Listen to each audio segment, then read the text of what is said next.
Let me tell you something. For what you done, there can't be no forgiveness. You come here, you come to me with your arms open, as if I'm supposed to give you a loving embrace, as if all is supposed to be forgiven. There is no forgiveness. There can be no forgiveness for your kind, sir. Or madam. But I will tell you this. There may be a slim road for retribution. And that is joining the Pessimist Productions Patreon. If you join this month, you will get to participate in an event that is soon to happen. Patrons only episodes 1, 2, 3. You will choose the topic. 2 episodes will be chosen by the buffet level perk on our Patreon, which is $5 a month. And 1 episode will be chosen exclusively by the chef's table, which is the $10 a month patron level. There's all sorts of perks, but you ain't joining for the perks, are you? You're joining for that slim chance of retribution. Your chance to choose what topic gets deep fat fried. What are you waiting for?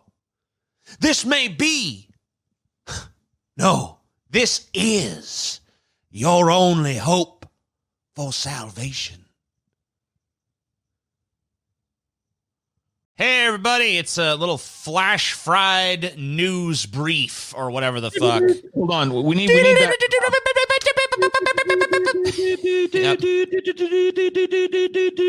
Dun, dun, dun, dun, dun, dun. Yeah. We interrupt your original flash fried broadcast for this breaking news. So we knew about this on the first when it accidentally leaked from, I think, Politico. Or one of these fucking publications that already was like, yeah, when Joe Biden announced Kamala Harris, but it hadn't happened yet. But now reality has caught up to the news, and Biden has officially picked Kamala Harris, or Copmala, as the left is so fond of calling her, as his vice presidential running mate. Sorry, I don't mean to interrupt, Paul. I just want to get the facts out before I let you have at it. But yeah, she's the announced VP choice, as I predicted, and many others as well. Paul, you wanted to interject some stuff? I just want to tell everybody what we went through for the last couple of weeks, because here's what happened. Dementia-addled old Joe Biden had notes, and the notes were basically written in crayon, and they were like, Kamala good, Kamala strong, Kamala great running mate, Kamala good opponent, right? And some fucking reporter, and he's waving them around like a dementia-addled old fool, and some reporter fucking took a picture of him and released it. Yeah. And the cat was out of the bag at that point, but here's what Joe did. He played coy. He was just like, maybe it is, maybe it isn't. A good shipper, you know, that's what came out of his campaign. But everybody with a fucking brain in their head knew that old dumbhead had basically tipped his hand about 3 weeks early. And now all of the pop is gone from this announcement. See, here's the thing. A lot of people are betting on Joe to win this fucking election, right? Mm-hmm. Sure. One of the things that an incumbent has to do if they want to unseat a president, a sitting president in an election, is take a huge pop from that VP pick. That VP pick has to be electric. It's got to be good. It's got to be strong. It's got to be unexpected. This is none of that. This is a dribbling. This came out on a fucking rag with crayon scribbled on it 3 weeks ago because Joe Biden's an idiot. You know, the thing is, too, man, even after that stuff, there were still people blowing up my fucking DMs and shit. There was a guy, he bet me something. I don't even remember what he fucking bet me. I don't know if he'll come back out of the woodwork. I'm not going to go search for his thing. But he's like, I'll bet you fucking whatever amount of money or you got to do this thing or whatever if it's fucking not Elizabeth Warren, dude. I'm telling you, it's going to be Elizabeth Warren. And then I have a bunch of people in my fucking chats and my fucking live streams being like, it's going to be Rice, dude. It's going to be Rice. I'm like, I don't even know who fucking Rice is. And I had there was a dude that fucking loves to argue with me on fucking Instagram. Who's like one of Galen's friends and is every bit as pedantic, who was fucking talking about how it was definitely, I don't know who it's going to be, but it's definitely not going to be Kamala Harris. And, man, I'm just why like, did all these people like, I don't know, but it's just a prediction. I mean, it's like, I'm super vindicated. I fucking hate all those people. It was a prediction based on evidence. It was like, we've seen Joe Biden with like these notes about Copmala. It seems like everyone's leaning towards that being the nomination. It wasn't like you guys were like having some like theory out of left field, like it's going to be Kamala Harris based on what I feel in my gut. So here's why, based on facts. Here's why I predicted Kamala long time ago, like months ago at this point. Like, well, you predicted Copmala like 3 or 4 or 5, like a crazy amount of time ago. In the case of you, there wasn't even any evidence. At a point, it was kind of just like it was just a gut feeling. And I'll tell you why. First of all, ID politics. I knew that because he said he's gonna go with a woman for sure.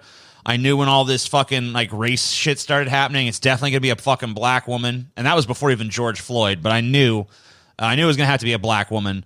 Then George Floyd might have helped you along in your prediction. He probably did, but the racial justice movement that sprung up that nobody predicted was going to happen in the way that it did. Yeah, but even before that, I kind of thought it was going to go black. But yeah, that here's the problem, almost sealed though, it. dude. But here's the other thing.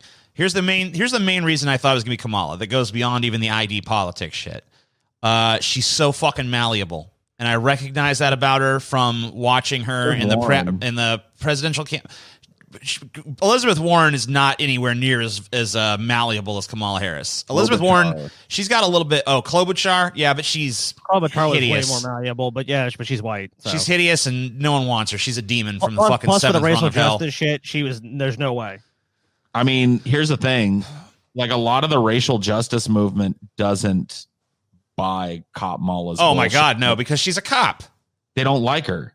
She was a DA. She locked up poor parents for truancy of their children, and then laughed about it in like speeches and shit. Like we have speeches of her literally like, so taught those little fucking cocksuckers a lesson. Guys, you have to remember the DNC, and the DNC strategy has been clear. Like, not only did they were they like, we got to beat Trump, we got to beat these Republicans, but it's like we also got to beat back these progressives. So it's like. And they did a pretty good job. They didn't win all those battles, but they won a lot of them. And this is a huge victory for them. The fact they got Biden, and now they have Copmala. This is like their wet dream. They're happy. So Biden, well, I mean, for the DNC, but they're both poisoned candidates. Number one, not a lot of black people buy Biden's bullshit because he's taken a lot of positions that hurt fucking black people in his career. Now he's repudiated those positions. But I don't blame them for having a once bitten, twice shy mentality with politicians. Well, not at all. Because they're likely right. And number two, Kamala Harris is the same way. A lot of black people look at her and just see a black person that ascended to the fucking high post of DA and instituted a number of policies that ended up hurting predominantly black people in urban areas. So let's marijuana legislation. I don't disagree with you. I don't disagree with you at all. But I'm just saying, from the perspective of the political party and who they want, they're happy. Are the people happy? Of course not. But do we matter? They don't give a fuck what we think. Well, we matter to the extent that like everybody's trying to beat Trump, right? But do you think that most people, most minority voters, are going to look at this and go, "Well, I'm going to pick Trump because they picked Copmala"? No, I think that most minority voters are probably going to stay home in this election, like most minority voters do in every election. But I think that a lot of minority voters, if he had picked someone else, are going to be having thoughts that they didn't have. Like, okay, racist old Joe Biden with his hairy legs and his fucking weird fucking corn pop story. And Kamala Harris, who locked people up for their kids being late to school and locked people up for weed, mostly black people. But we did see Biden do really well in South Carolina which is for the Democratic primaries. South Carolina is not all black folks, and you know what? It's not. But for the Democratic side, I think. Look, I mean, across the board, Joe Biden won more black votes than any other fucking. I mean, that was one of his best demographics because he just fucking. He's like Obama's dingleberry. No one gives a fuck. Yeah, and I mean, look, when it comes to Kamala Harris, I know vote for Joe Biden. I know we want to believe that a lot of black people, when they're looking at Kamala Harris, are going to be like, "Oh, her record." But yeah, and some of them will. But there's going to be a lot of people, black, white, and otherwise, who simply look at her and say, "Black woman, yay, black woman," right. And that's it. And that's as far as they're going to go with it. You're right, but it also undercuts part of what he needed to kind of secure his victory, which is this pop. And this is not going to cause a pop with African Americans. The skeptical African Americans that see through the Obama worship and shit and didn't just go with Joe because he stood in the shadow of Obama for 8 years, actually looked at what he did and saw how their lives didn't get better and weren't going for Joe, are not going to be all of a sudden jumping on the train because an ex-DA, an ex-lawyer that fucked over black people for a living for part of her career, and that's how she got powerful. I think that I honestly believe that how good this pick is going to be contingent upon which Kamala Harris actually shows up. I agree with you, but because we know that Kamala Harris. Go ahead, people think, but I do think Biden will be elected. I think it'll be a lot closer than people suspect, though, and I think the main reason why is honestly COVID. And it's not just the fucked up response, it's the economy, it's all those other factors into it. Because there's a guy that's predicted every election correctly, and he gives Biden a slight edge. Like, he has different things that he evaluates it, and like he said, Biden has a slight edge. I don't know if this pick really does much for Biden. I think the thing that's secured, if it secures Biden's victory more than anything, has nothing to do with Kamala, nothing to do with him. It's Trump's performance. It's what's going on in the country. It's a lot of people that don't feel the country's going in the right direction. And there's a lot of people who supported Trump. And I've actually heard a couple people that supported Trump last cycle to talk to that are now going to go with Biden. This is why I just feel like I wanted to kind of just build a little bit upon what I said a moment ago, and I don't want to step on anyone's toes with it, but I do feel like this is going to be very contingent upon which Kamala Harris shows up. Because just remember, in the first Democratic debate, Kamala Harris really seemed like a force to be reckoned with. By the time her campaign was winding down, her signature issue was literally like, "Let's get Trump banned off of Twitter." So if we got "Let's get Trump banned off of Twitter" Kamala, then she's going to do nothing. She might actually even hurt it. That's who she is, though. That's who she is. Like, she came I don't think there is. I think that she's one of these politicians that there is no is there. But you go ahead. No, I disagree. I think that Kamala Harris is pretty fucking easy to read. And I think I know which Kamala Harris he's going to get. He's going to get the Kamala Harris that the first time she speaks publicly about this is going to be a firebrand. And everybody's going to be like, "Oh, my fucking God." And then she's going to actually start talking.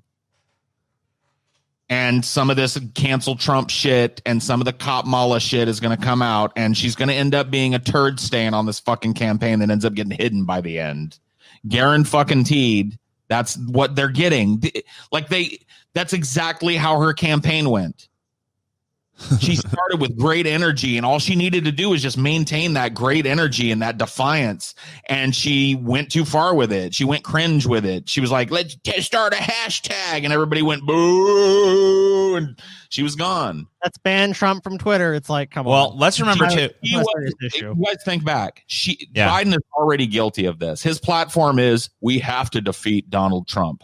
Yes. And she was the worst of the candidates when she was still on the dais. We watched them all, barring one or two. We watched all these fucking interminable. We watched all the credible candidates, so we thought it might have a chance. Who went to the Donald Trump well more than Kamala Harris? That's all she's about. That's probably why she's picked, because that's all he's got. That's all his campaign has got. Oh yeah, that's 100%. I mean, like, even if you just look. That's not even just talk. That's like polling shows that, like, Democrats do not give a fuck about Joe Biden. They really don't give a fuck about who his running mate is. They're literally, at this point, the anyone but Trump party at this point. Which is like the worst possible way that I've ever heard of to make progress. It's the most bass-ackwards way to progress that I've ever heard of in my entire life, accepting a dementia-ridden old fart and a fucking cop. Dude, Paul, So if Trump you is look at already, it, like if I'm watching the Saints play the Falcons or something, dude, it's just like they're the Falcons. Fuck them. I love, it's like, well, I Yeah. guess that's not even true because I love the Saints. So All right, well, hold on. Trump has already put out an attack ad against Kamala because apparently, I mean, they had this ready. Come everyone on, knew everyone knew what was going to happen. They might have had a few ready in case of a surprise, but come on, they knew. but they probably knew.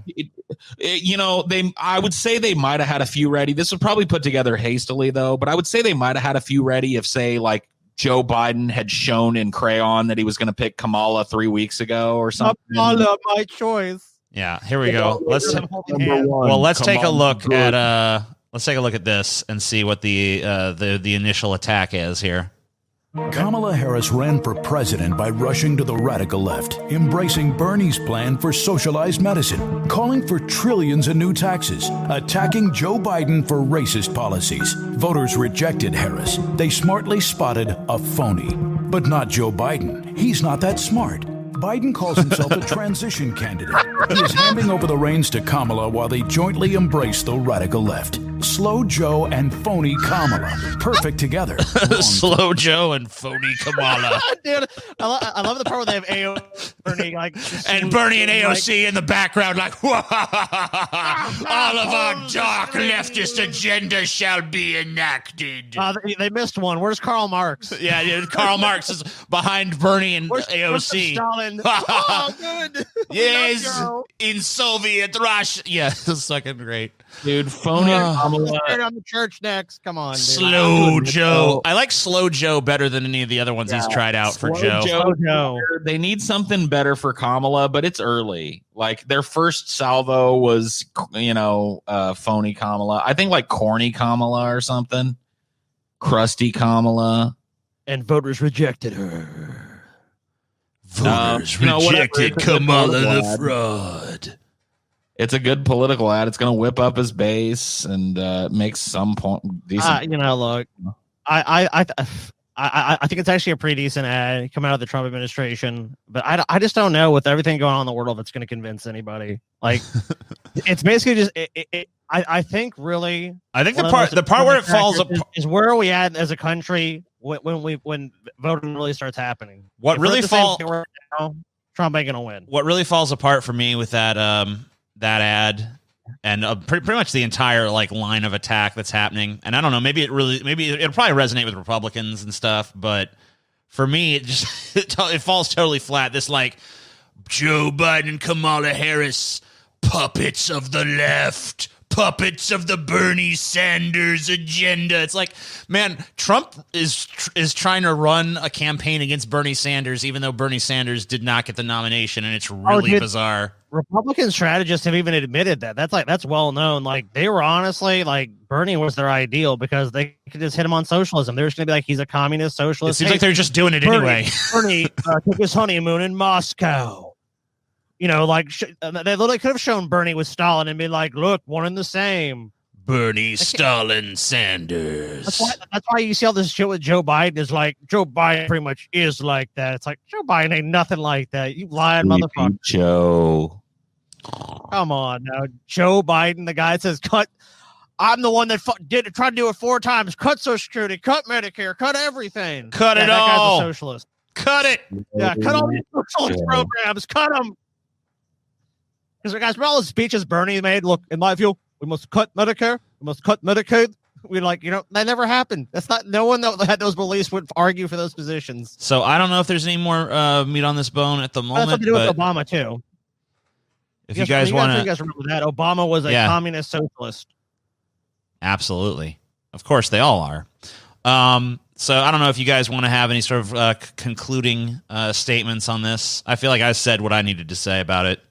I would like to say you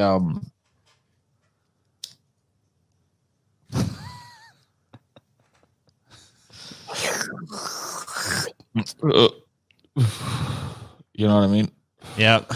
Amen. Well, Paul, we already know. Look, no one could have said it better. We already know where Paul's at in this. We already know where TJ's at on this. How about you, Scotty? Where are you at? Where are you at, Scotty? Where am I at? Be the final voice. Be the voice of reason, Scotty.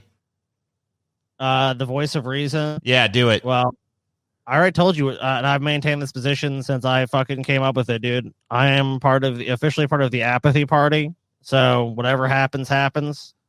Am I going to vote? If I vote, it would only be on local issues. I don't care who becomes the president of this country, because I don't think it's going to, at this point with the choices, I don't think it's going to make a difference. All right. Scotty's final word, everybody. Goodbye. See you next time.